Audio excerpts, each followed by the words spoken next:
Yes. Karibu sana ndugu mtazamaji, ndugu msikilizaji. Mimi ni MC Mosha na leo la kualika kuungana nasi katika simulizi tamu ya matembezi ya vijana ndani ya msitu wa Marangu Kilema. Na hii ni sehemu ya kwanza.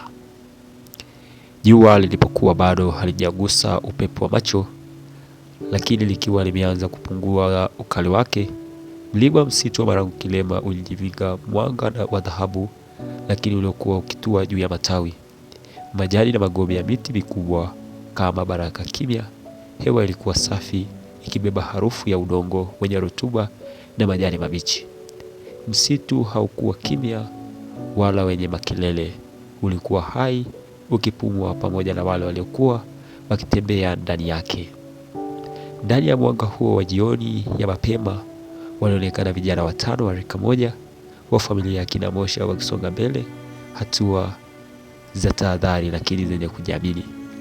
Jerome Mosha almaarufu Kapteni Jerome alikuwa mbele, mgongo wake wima, macho yake akitazama njia kana kwamba alikuwa akisoma ramani isiyoonekana. Uongozi wake haukutokana na sauti kubwa, bali utulivu uliowafanya wenzake wajisikie salama. Pembeni yake alitembea Emmanuel Mosha, mwenye mwendo wa kutafakari, macho yake yakikusanya maana kutoka kila kivuli na mwanga uliopenya. Nyuma yao walifuata Frank Julius, kijana mwenye moyo wa kuthubutu na ndoto zinazomvuta mbele, pamoja na Gilbert Mosha, mtoto wa mwisho wa Baltazar Mosha, aliyekuwa na unyenyekevu wa ajabu na nguvu ya ndani iliyojificha nyuma ya tabasamu la heshima. Safari yao ilipambwa na sauti ya Landel Mosha, maarufu kama MC Mosha, bingwa wa burudani, mchangamfu wa kundi, lakini pia mwenye kipaji cha kuhisi uzito wa wakati na kubadilisha sauti yake inapobidi. Hatua zao zilivunja majani makavu yaliyotanda ardhini, yakitoa mlio mwepesi uliochanganyika na sauti za ndege waliokuwa bado wanahitimisha shughuli za mchana.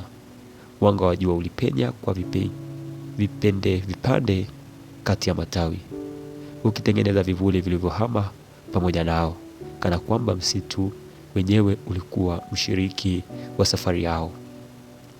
MC Mosha alivunja ukimya kwa maneno mepesi yaliyobeba tabasamu, lakini mara nyingi akapunguza, akihesabu mazingira.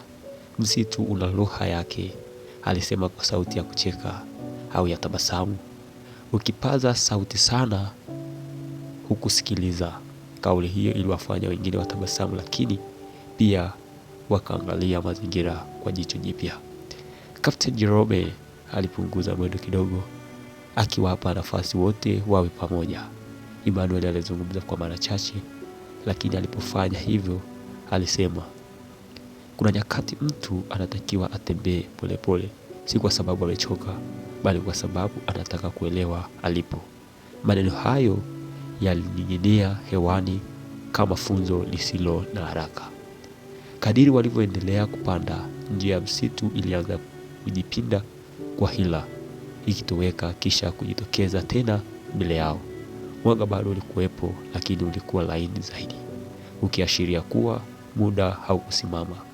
Frank Julius Mmalia alivuta pumzi ndefu, akisema kuwa mazingira yale yanamfanya aamini kuwa ndoto haziogopi pia giza, bali hukuwa pale mtu anapojifunza kusonga bila kuona mbali sana. Gilbert Mosha alikubaliana naye kwa sauti ya heshima, akiongeza kuwa mara nyingi walio kimya hujenga nguvu zao ndani kama mizizi ya miti mikubwa isiyoonekana, lakini ndio ushikilia kila kitu kisimame. MC Mosha alitikisa kichwa, akisema kwa tabasamu, hata kicheko kikikosa mizizi huchoka pia. Walipofika katika sehemu ambayo msitu ulifunguka kidogo, waliweza kuona mwanga wa jua ukigusa mbali miinuko ya milima, ukizipa rangi ya matumaini. Kapteni Jerome alisimama kwa muda mfupi, akawatazama wenzake mmoja mmoja, kana kwamba alikuwa anahesabu si watu bali dhamira. Hakusema chochote, lakini ukimya wake ulikuwa mzito kuliko maneno yake. Mbele yao Njia iliendelea kuingia ndani zaidi ya msitu, ikiwa na mwanga wa kutosha, lakini pia kivuli cha fumbo.